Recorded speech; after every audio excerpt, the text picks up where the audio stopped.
Buenos días, queridos alumnos. La clase de hoy es los evangelios. Vamos a ver cuántos evangelios o evangelistas tenemos, cuáles son sus símbolos y qué importancia tiene cada uno de ellos. Continuamos con la siguiente diapositiva. Para poder entender muy bien la clase de hoy, vamos a ver qué son los evangelios. Es cada uno de los 4 relatos de la vida y enseñanzas de Jesús, con que se inicia el Nuevo Testamento. La palabra evangelio tiene su origen en el término griego evangelion, que significa buena nueva. Los 4 evangelios fueron escritos en griego y sus autores tal vez utilizaron fuentes arameas orales o escritas más antiguas, que se conservaron muchas de las palabras y dichos reales de Jesús. Quiere decir que esto lo encontramos en el Nuevo Testamento, que son las enseñanzas de Jesús cuando estuvo aquí en la tierra. Los evangelios son 4. Son Mateo, Lucas, Marcos y Juan. Cada uno de ellos se encuentran en el Nuevo Testamento y cada uno de ellos interpreta lo que pudo ver cuando Jesús estuvo aquí en la tierra. Vamos a ver a Mateo. Mateo, su símbolo, representa a un ángel o un hombre con un libro en las manos, porque su evangelio comienza hablando de la genealogía de Jesús, es decir, de sus antepasados. Marcos, su símbolo representa a un león con alas, llevando un libro, porque su evangelio comienza hablando de la predicación de Juan el Bautista en el desierto. El león es un animal que habita en el desierto. Lucas. Lucas representa con un toro con alas y que lleva un libro, ya que su evangelio comienza con el anuncio del ángel a Zacarías, sacerdote que ofrecía sacrificios en el templo. El animal sacrificado solía ser un toro. El evangelista Juan, en su evangelio, utiliza un lenguaje tan elevado que se le representa con un águila, con un libro. El águila es el ave que más alto vuela. Entonces, como te decía, cada uno de estos evangelios o evangelistas tienen un símbolo, como por ejemplo, de la tradición oral a la escrita. Son los testigos presenciales que van muriendo y se hace necesario poner por escrito alguno de los relatos para no perder la memoria. Ellos eran escritores, en las cuales todos los acontecimientos lo empezaron a escribir y formaron la Biblia. En la tradición oral, los testigos oculares de lo que sucedió con Jesús comparten sus historias con los demás seguidores, posiblemente en la nueva iglesia. En los relatos de la Pasión, se cree que lo primero se puso por escrito. Fue un texto con el conjunto de relatos de la Pasión. Este texto no se ha hallado. Marcos sería el primer evangelio en ser escrito, utilizando posiblemente el texto de relatos de la Pasión como base, alrededor del año 70 después de Cristo. Probablemente al Evangelio de Marcos posteriormente se escribió una colección con la mayoría de dichos y parábolas de Jesús. Mateo y Lucas escriben sus evangelios ambos, conociendo que Marcos es la fuente Q, además de material propio de cada uno. Juan es el último evangelio en ser escrito. Probablemente conocía algunos de los anteriores, pero presenta una teología mucho más desarrollada. Cada uno de ellos, queridos alumnos, tiene su manera de expresar en la Biblia. Uno es un poco más sentimental, otro es un poquito más duro en hablar, otro se extiende al poder escribir. Y cada uno de ellos tiene su manera de redactar lo que vivió con Jesús y poderlo transmitir a cada uno de nosotros. Estos 4 personajes pusieron por escrito lo que sabían y habían oído de Jesús. No sabían lo importante que iba a ser su trabajo. Como Mateo, que recorría Jesús toda Galilea, enseñando en su sinagoga, proclamando la buena nueva del reino de Dios. Eso es lo que nos transmite Mateo. Marcos es la buena nueva de Jesucristo. Es el Hijo de Dios. Lucas es: he decidido yo también escribirte para que conozcas la solidez de las enseñanzas que has recibido.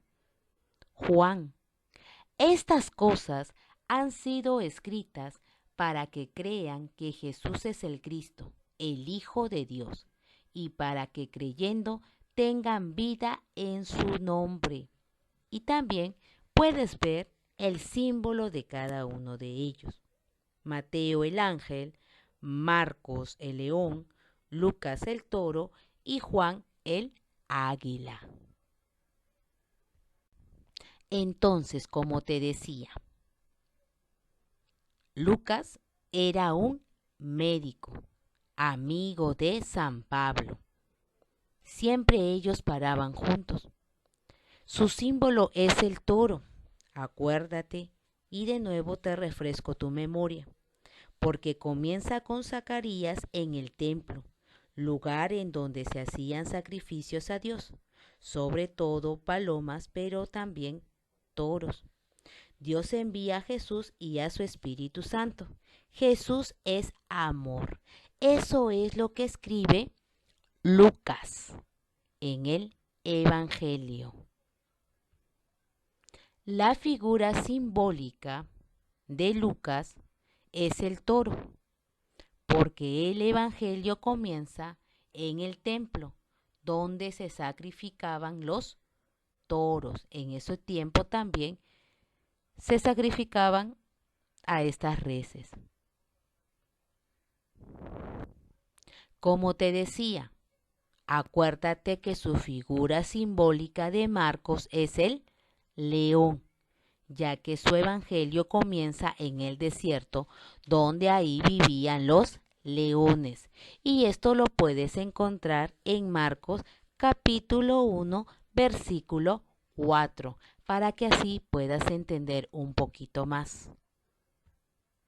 La figura simbólica de Juan es el águila, porque comienza su evangelio remontándose a los orígenes, ya que era el principio del verbo. Y esto también lo encuentras en la Biblia. Juan capítulo 1, versículo 1, para que así puedas comprender mejor. Vamos a hablar sobre Juan Pablo II, mis queridos alumnos. Su infancia. Su padre se llamaba también Carlos, Carol. Murió cuando Juan Pablo tenía 21 años. El Papa guardaba un vivo recuerdo de la fuerte vida de oración de su padre. Tuvo 2 hermanos.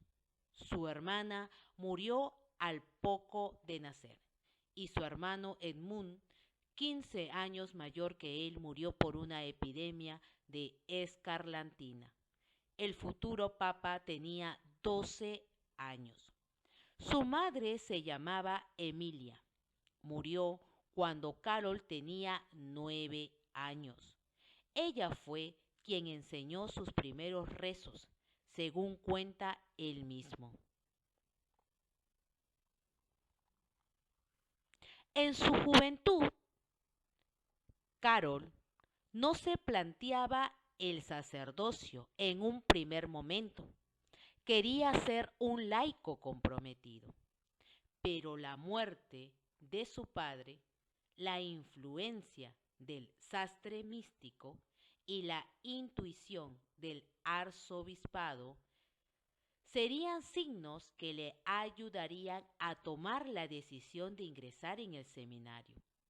Tras sus estudios de teología en la clandestinidad, será ordenado sacerdote el 2 de noviembre de 1946. Carol mostró desde su temprana edad su afición al teatro y la poesía. Perteneció de hecho a un grupo de teatro llamado Rhapsody. Tenía pensado estudiar literatura polaca en la universidad, pero la invasión nazi de 1939 lo impide. Trabaja en una cantera y en la fábrica química Solvay. También Juan Pablo II es maestro, porque escribió más de 80 documentos pastorales, entre ellos 14 encíclicas, 14 exhortaciones apostólicas, 11 constituciones apostólicas, 41 cartas apostólicas y promovió la elaboración del catecismo. El catecismo es donde todas las cosas que tiene la iglesia. Además, antes de ser papa, tenía varios escritos sobre la moral, la poesía y el teatro.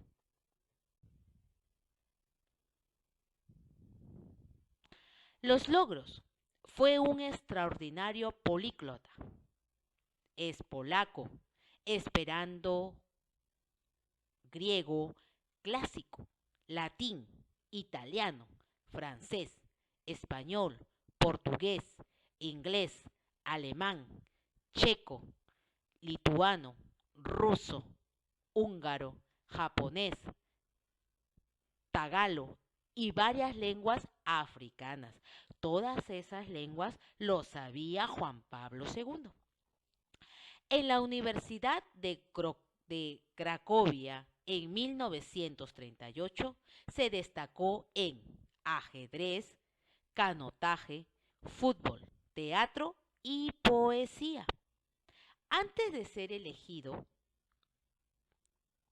Carol fue poeta, filósofo y dramaturgo.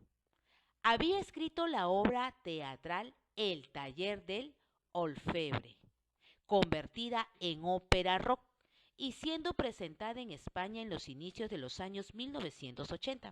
Se dice que fue coautor de la caída del muro de Berlín y del régimen comunista en Polonia.